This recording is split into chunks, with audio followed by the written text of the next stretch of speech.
vai trazer um convidado para lá de especial que está aqui no nosso estúdio. A gente recebe com muito prazer, ele que foi trazido pelo Instituto Brasil e Israel, o Gershon Baskin, que é ativista pela paz israelense e também mediador de canais entre os dois lados, entre Israel e os palestinos.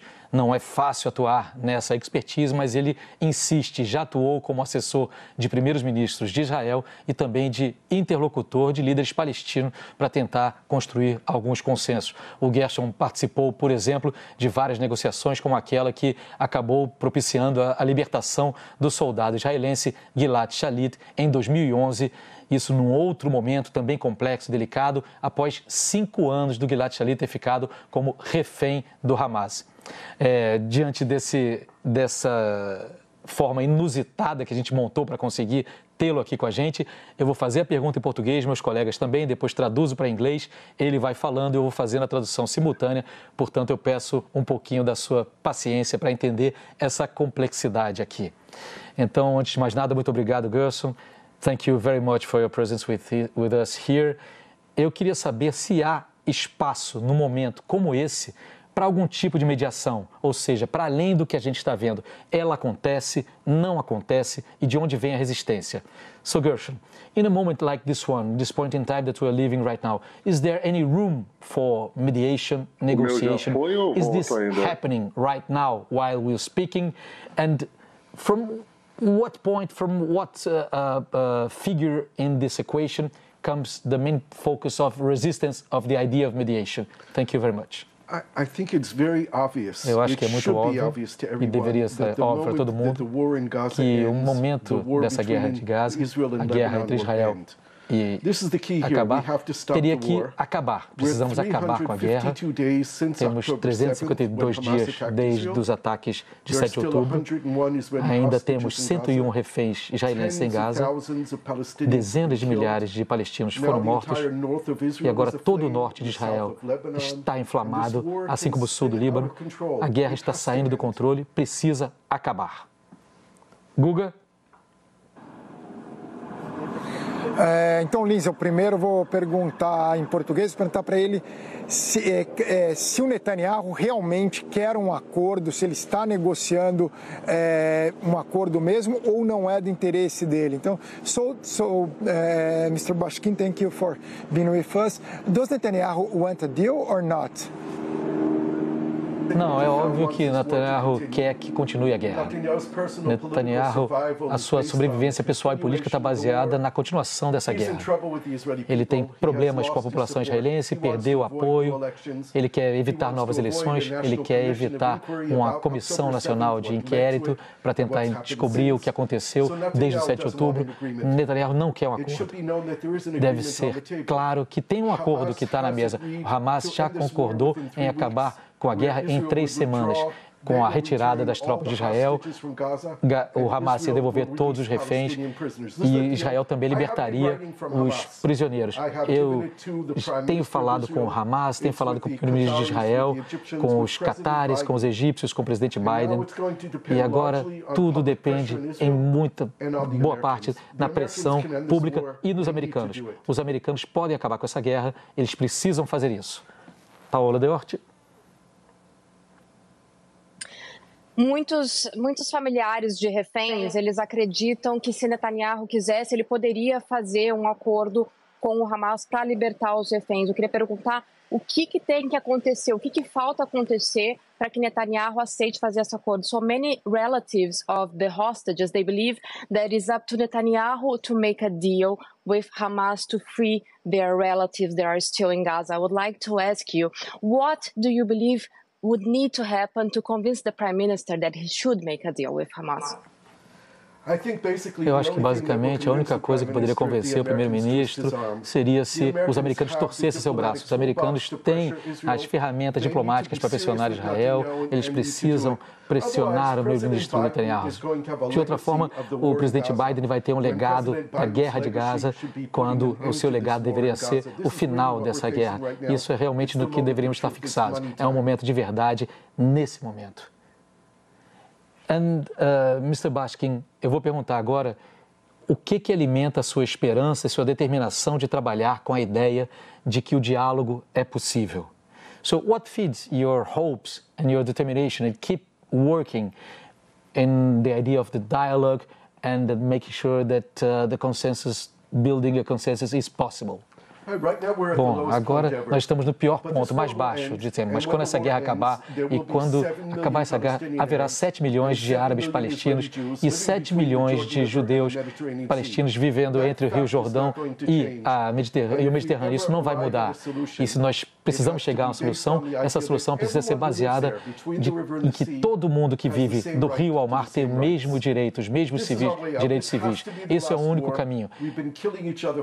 Essa precisa ser a última guerra. Nós estamos nos matando há mais de 100 anos e isso precisa acabar agora.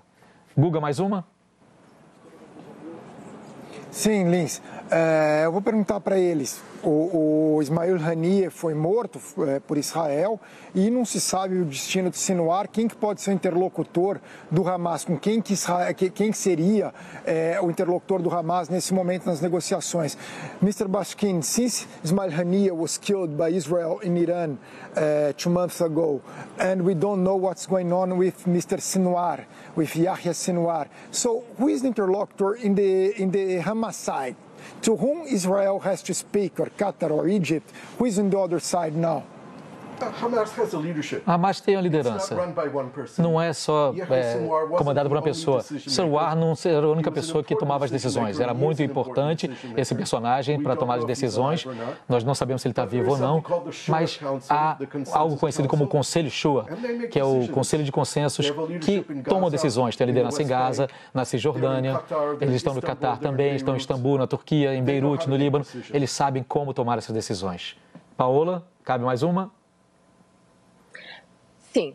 Muitos israelenses vão para as ruas todas as semanas para pressionar o governo para fazer um acordo para libertar os reféns, mas poucos israelenses protestam contra a guerra em si. Eu queria perguntar por que os israelenses acham desafiador fazer manifestações e discutir o que está acontecendo em Gaza. Many Israelis go to the streets every week to pressure the government to make a deal to free the hostages, but very few demonstrate against the war itself. Why are Israelis finding it challenging to speak up and discuss openly what is happening in Gaza? Os israelenses têm problemas e têm trauma desde o 7 de outubro. Não dá para dizer que... Eles dizem que hoje é outubro 352, é assim que eles estão vivendo todos os dias. Mais judeus foram mortos num lugar e num momento só do que em qualquer outro momento depois do Holocausto. E o trauma da sociedade israelense ainda deixa a sociedade israelense muito nesse clima de tensão. Mas as vozes para acabar com a guerra aumentam, as vozes para novas eleições também aumentam, assim como as vozes para libertar os reféns, fazer de tudo a esse respeito. So, Mr. Bashkin, vou perguntar para ele agora sobre o papel da comunidade internacional. Ele deixou claro que os Estados Unidos poderiam usar suas ferramentas diplomáticas para pressionar mais Israel, mas como estamos já nas conversas nas Nações Unidas, Assembleia Geral, perguntar para ele da expectativa da comunidade internacional e se há outros atores que poderiam intervir.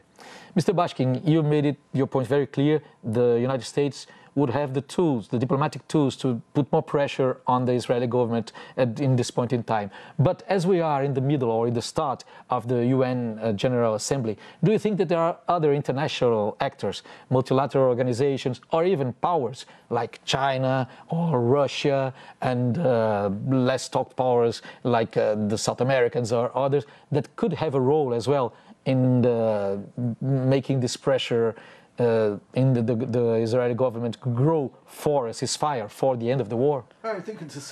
Eu acho que é essencial lembrar que não há solução militar para esse conflito, só por soluções diplomáticas e políticas. E nós sabemos onde podem acontecer essas soluções que podem trazer um futuro melhor. Isso pode acontecer nas Nações Unidas, mas eu acredito que é mais na região. O Israel tem interesse em melhorar e normalizar suas relações com os sauditas, que têm um papel importante junto com Bahrein, Jordânia, Egito e outros tantos.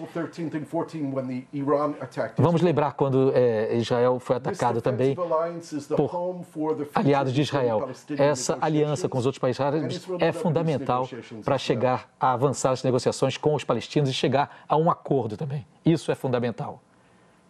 Kuga? Eu vou perguntar para ele, Lins, sobre qual futuro ele vê para Gaza depois da guerra. Se é uma nova ocupação israelense, se é uma administração da autoridade palestina ou se voltará para as mãos do Hamas. So, Mr. Baskin, which future do you see for Gaza after the war? A new Israeli occupation?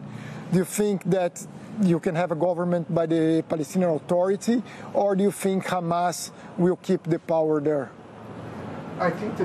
Eu acho que o futuro de Gaza não está nem com o Abbas ou com o Hamas. Abbas é a autoridade legal na Palestina, mas vamos ficar à realidade. Ele é muito velho, quase mais de 80 anos, ele está em mais um mandato, não tem nenhuma legitimidade entre os palestinos, mas Abbas precisa escolher alguém que tenha credibilidade. A pessoa que tem mais credibilidade é Nasser al-Kidwar. Ele foi o representante do OLP por 17 anos nas Nações Unidas. Ele é sobrinho do Arafat, ele foi ministro palestino também. Ele já trabalhou com o Marwan Barghouti, que é o líder palestino mais popular. Nasser poderia criar um governo independente, não ideológico em Gaza, sem Hamas, sem Fatah, com profissionais técnicos para criar a estabilização e começar a reestruturação de Gaza. Está aí, então, o Gershom Baskin, um depoimento importantíssimo aqui de alguém que se especializou ao longo da sua vida em negociar, em tentar construir consenso num ambiente tão volátil, tão explosivo, tão difícil, mas mostrando que vale a pena. So I'd like to thank you very much, Mr. Baskin, for talking to us, sharing your views, and somehow feeding our hopes that there's still a possible solution apart from war in this region, inshallah. Gershom Baskin, vale lembrar, está no Brasil a convite do Instituto Brasil-Israel para uma série de eventos. Amanhã ele faz uma palestra que é aberta ao público aqui no Rio de Janeiro, Teatro dos Quatro, Shopping da Gávea, na zona sul do Rio de Janeiro.